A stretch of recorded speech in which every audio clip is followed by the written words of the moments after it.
ओम नमः सिद्धेभ्यो। नमो नमः सत्तुहितंकराय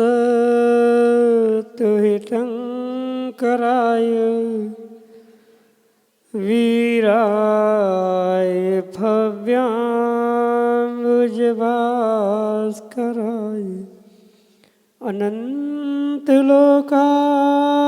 सुरार्चिताय देवादिदेवाय नमो जिनाय देवादिदेवाय नमो जिनाय। पंच परमेष्टि भगवान की परम पूज्य आचार्य भगवंत गुरुवर विशुद्ध सागर जी मुनि महाराज की परम पूज्य मुनि श्री सुप्रभ सागर जी महाराज की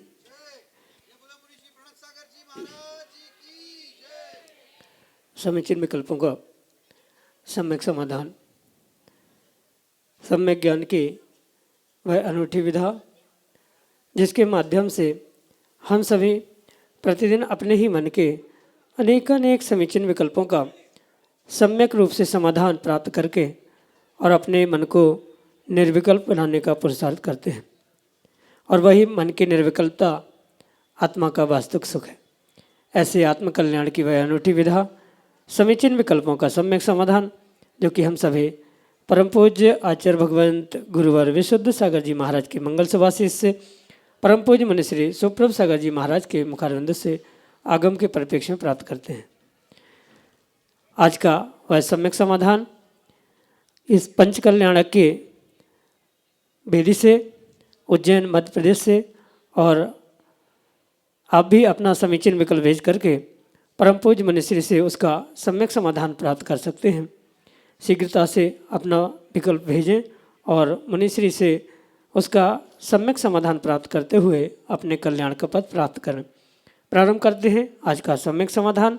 और आज के पहले विकल्प के लिए श्रीमती किरण पाटोदी सोनकच्छ मध्य प्रदेश से महाराज श्री के चरणों में बारंबार नमोस्तु निवेदित करते हुए अपना समीचीन विकल्प रख रहे हैं कि महाराज जी हमें सम्यक दर्शन की प्राप्ति कैसे होगी। हमारे समीचीन विकल्प का सम्यक समाधान करते हुए हमारा मार्गदर्शन करने की अनुकंपा करें। नमोस्तु महाराज जी, नमोस्तु। ओम नमः सिद्धम। परम पूज्य आचार्य भगवान गुरुवर विशुद्ध सागर जी महाराज जी की जय। बोले मुनि जी सुप्रभ सागर जी महाराज की जय। सम्यक दर्शन कोई वस्तु नहीं है जो किसी बाजार में, दुकान में, ना मंदिर में प्राप्त हो सकती।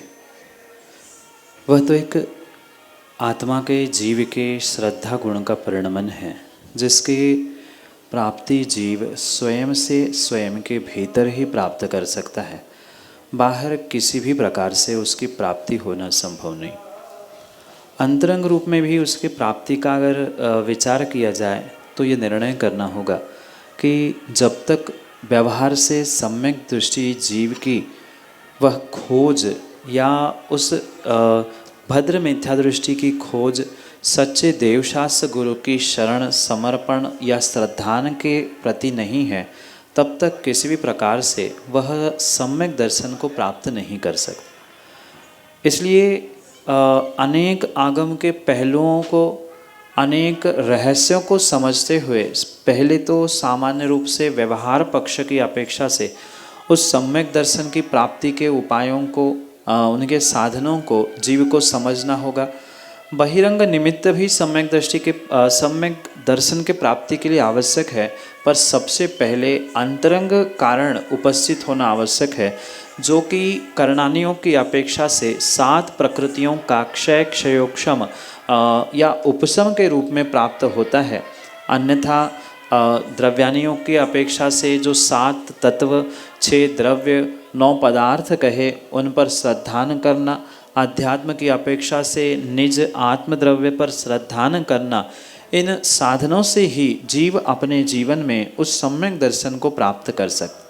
इन सभी में सर्व सामान्य रूप से समझने योग्य और ग्रहण करने योग्य सम्यक दर्शन के प्राप्ति का उपाय आचार्य भगवान कहते हैं कि सच्चे देव शास्त्र गुरु के प्रति जो आपका श्रद्धान है, आपका समर्पण है, आपका जो विश्वास है, वही आपके लिए सम्यक दर्शन के लिए कारण बनने वाला है, या वही आपके लिए सम्यक दर्शन हो सकता है। इसलिए सम्यक दर्शन के प्राप्ति के लिए सबसे पहले सच्चे देवशास्त्र गुरु पर अकाट्य श्रद्धान प्राप्त करना, उसके साथ साथ अपने कर्मों के क्षय क्षयोक्षम उपशम आदि को प्राप्त करना, अपने आप को समझते हुए परमात्मा बनने का पुरुषार्थ मैं ही कर सकता हूँ, परमात्मा शक्ति मुझ में ही है, ये समझ के निर्णय करते हुए क्रम क्रम से इन सभी को प्राप्त करना, यही सामान्य भाषा में सम्यक दर्शन प्राप्ति के उपाय कहे जा सकते हैं, जो कि आपके लिए सम्यक समाधान है। राकेश जैन, लक्ष्मीनगर, उज्जैन, मध्य प्रदेश से महाराज श्री के चरणों में बारंबार नमोस्तु करते हुए अपना प्रश्न रख रहे हैं कि महाराज श्री प्रतिक्रमण, सामयिक, लघु प्रतिक्रमण एवं ध्यान में क्या अंतर है। हमारे समीचीन विकल्प का सम्यक समाधान करने की अनुकंपा करें। नमोस्तु महाराज जी, नमोस्तु।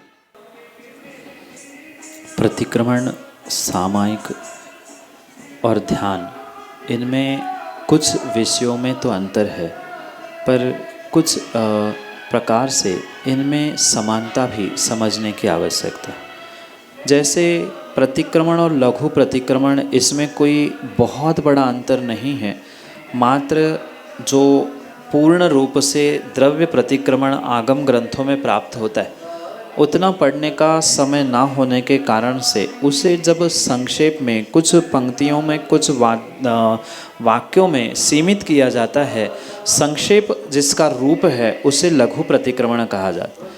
प्रतिक्रमण वो होता है जो आज तक किए गए पापों के प्रक्षालन के लिए निमित्त ठहरता है या निमित्त होता है।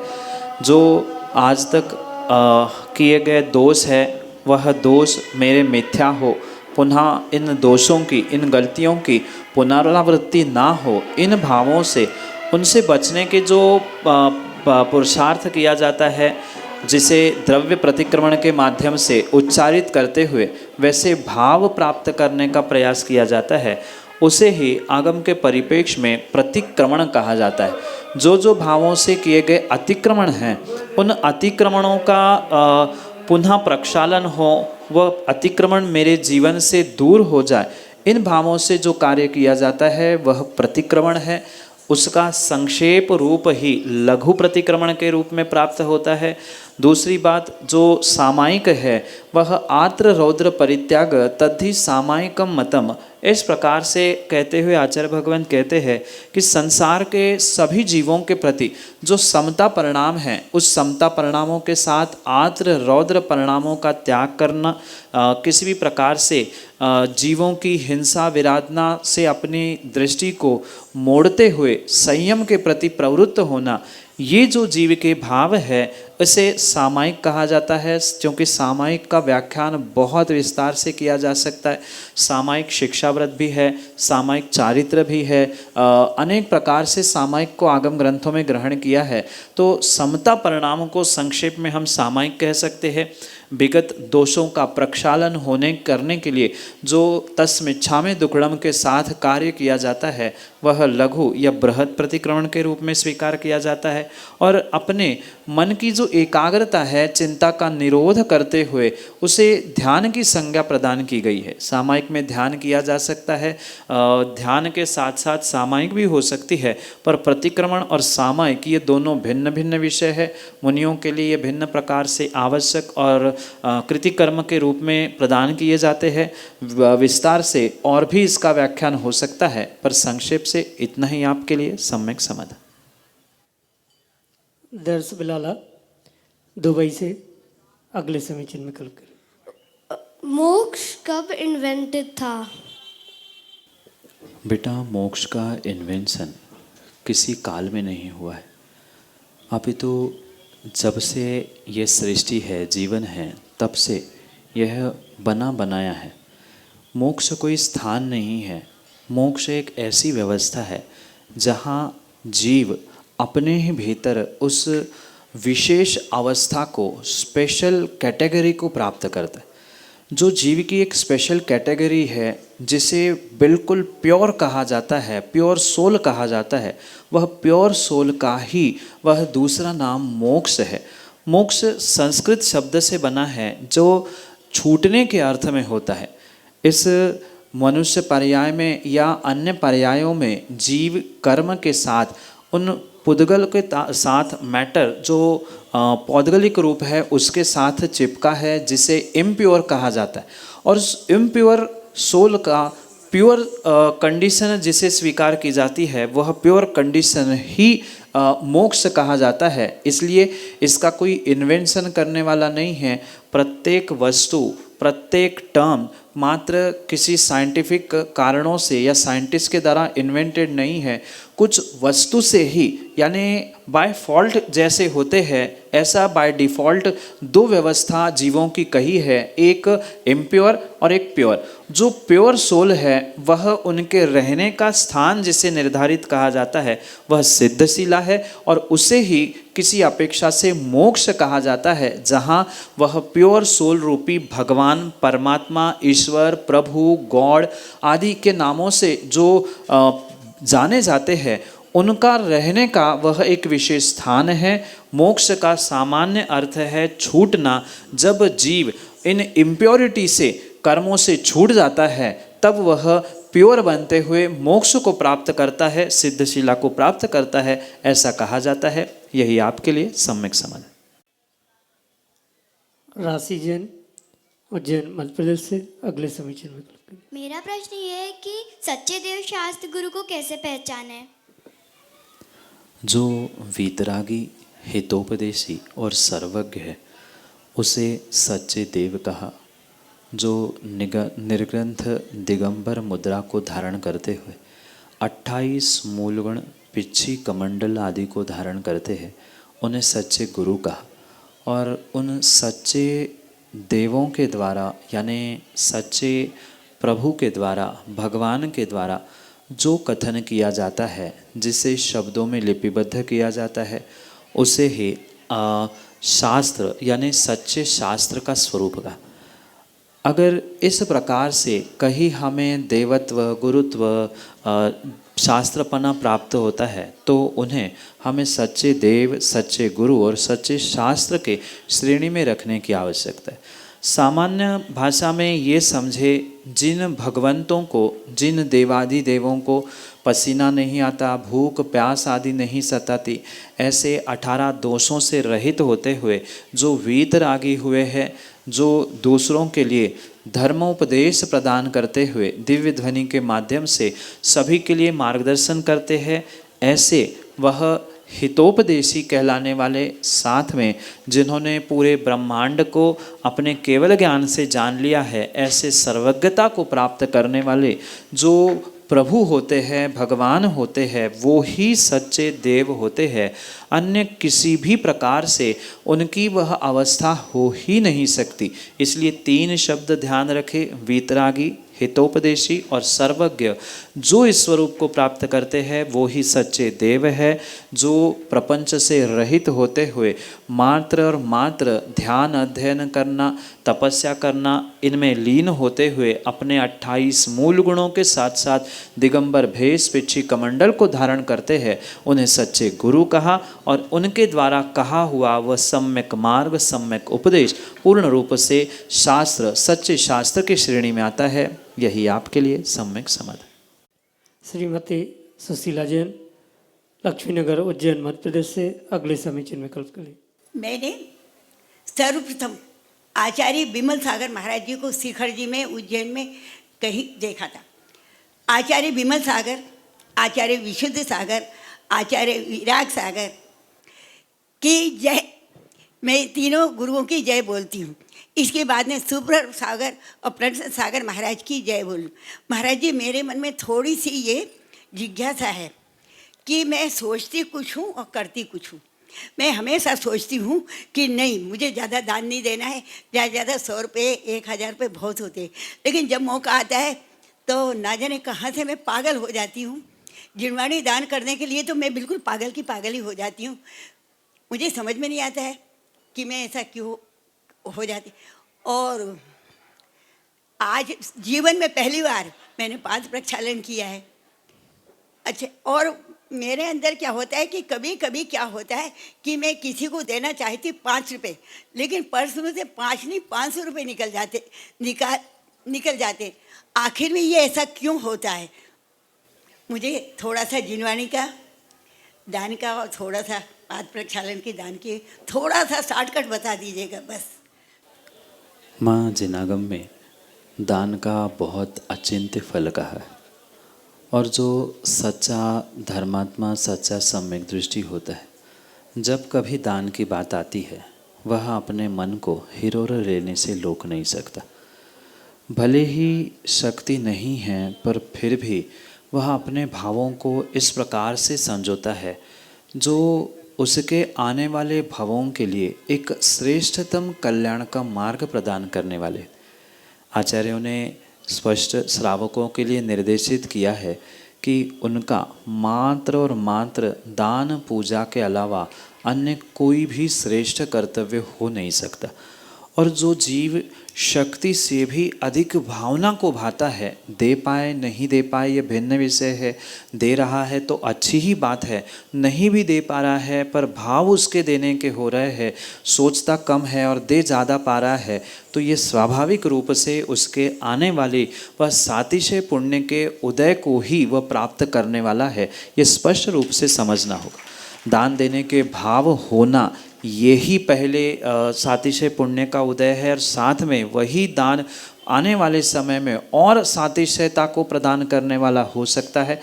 अगर जीव सच्चा श्रद्धान और सच्चा समर्पण करते हुए शास्त्र दान करने का या पाद प्रक्षालन आदि कार्य करने का सौभाग्य प्राप्त करता है, वह विशेष पुण्य को प्राप्त करते हुए आने वाले समय में और वर्तमान में भी बहुत सारा पुण्य को प्राप्त करने का पुरुषार्थ करता है। शास्त्र दान करने से, नियम से वह ज्ञानावरणी कर्म के क्षयोक्षम को ठीक करते हुए अपने जीवन में विशेष ज्ञान की प्राप्ति को प्राप्त करता है। वर्तमान में हो ना हो पर आने वाली पर्यायों में वह विशेष क्षयोक्षम के माध्यम से बहुत ज्ञानी, बुद्धिमान और कुशल निर्देशक के रूप में, कुशल संचालक के रूप में अपने जीवन में उस ज्ञान दान को फलीभूत होते हुए प्राप्त कर सकता है। और गुरु के पाद प्रक्षालन, गुरु के आहार दान की महिमा जो आगम ग्रंथों में कही है, उसे संक्षेप में कहना कथनचित संभव ही नहीं है। इसलिए ऐसे अचिंत्य पुण्य के कार्य को जीव को अपने शक्ति के अनुसार हमेशा ही करते रहना चाहिए। वर्तमान में फल दिखे ना दिखे पर आने वाले समय में वह पूर्ण रूप से फलीभूत होते हुए देखने में आएगा। यही आपके लिए सम्यक समाधान। चंद्रकांता जैन, उज्जैन मध्य प्रदेश से अगले समीचीन विकल्प। महाराज जी, मुझे स्वर्ग जाना है, इसके लिए मैं क्या करूं? इससे पूरा छठम काल मेरा स्वर्ग में बीते। माँ, स्वर्ग जाने के लिए स्वर्गीय होना आवश्यक है और जीते जी स्वर्गीय होना संभव नहीं होता। पर अच्छे भावों से जो जीव सम्यक दर्शन की आराधना करता है वह नियम से स्वर्ग गति को या देव गति को प्राप्त करता है। क्योंकि मात्र स्वर्ग जाना फिर भी आसान है, पर स्वर्ग में जाकर अच्छे प्रकार के देव गति को प्राप्त करना ये कठिन है। 4 प्रकार की उन देवों की अवस्थाओं में भले ही स्वर्गों में वैमानिक देव रहते हैं, पर वैमानिक देवों में भी कुछ ऐसे देव होते हैं जो देव दुर्गति के रूप में स्वीकार किए जाते। किलविषिक आदि अभियोग आदि अनेक जाति के देव होते हैं जो शूद्र देवों की गणना में आते। तो मात्र स्वर्ग प्राप्त कर लेना फिर भी आसान है, पर सम्यक दर्शन के साथ आप धर्म की क्रिया करते रहेंगे, त्याग तपस्या करते हुए अपने श्रावक के 6 आवश्यकों को प्राप्त करने का प्रयास करते रहेंगे, तो नियम से आपकी आने वाली पर्याय आपको स्वर्गों की वह देवगति और वो भी उत्कृष्ट देवगति देने के लिए निमित्त बन सकती। पर पुनः पुनः इन बातों का ध्यान रखें कि किसी भी प्रकार से आपको अपने सम्यक दर्शन में निरतिचारता प्राप्त करने की आवश्यकता है। जो सम्यक दर्शन के 8 गुण आचार्यों ने कहे हैं, निशंकित, निकांक्षित, निर्विचिकित्सा आदि इन 8 गुणों के साथ साथ अन्य भी जो 25 दोष इसके साथ साथ कहे हैं, इनसे बचने की आवश्यकता है। मतलब कांक्षित, जुगुप्सा आदि जो दोष है, 6 अनायतन है, 3 मूढ़ता है, इन दोषों से बचते हुए अपने सम्यक दर्शन की रक्षा करते हुए प्रत्येक पुरुषार्थ को प्राप्त करेंगे तो नियम से आने वाली पर्याय आपके लिए उस स्वर्ग की उत्कृष्ट भोगों को देने के लिए हो सकती है। और ये भी भाव बहुत अच्छे हैं, मात्र स्वर्गों के सुख भोगने के लिए नहीं, अपितु छठे काल से बचने के लिए एकमात्र यही साधन हो सकता है। पर सम्यक दर्शन के साथ स्वर्ग का पहुँचेंगे तो ही वह कर्मों की निर्जरा करते हुए आने वाली पर्याय स्वर्गों से च्युत होकर किसी विशेष स्थान, विशेष क्षेत्र में जन्म लेकर भगवान या निर्ग्रंथ बनने की संभावना हो सकती है। इसलिए वह निर्ग्रंथों की सेवा, वैयावृत्ति, दान, स्वाध्याय, तप, देव पूजा आदि आवश्यकों को प्राप्त करते हुए श्रावक की जिम्मेदारी, श्रावक के कर्तव्यों को परिपूर्ण पालन करने का प्रयास करे। यथाशक्ति अणुव्रतों को धारण करने का प्रयास करे। कम से कम अंतिम समय में महाव्रती बनकर पिच्छी कमंडल धारण करते हुए, आरिका बनते हुए समाधि संलेखना की भावना भाते रहना और उसे प्राप्त करने का प्रयास करना। नियम से आपको वह स्वर्गों की उत्कृष्ट देव अवस्था प्राप्त करने की संभावना प्राप्त हो सकती है। यही आपके लिए सम्यक समाधान।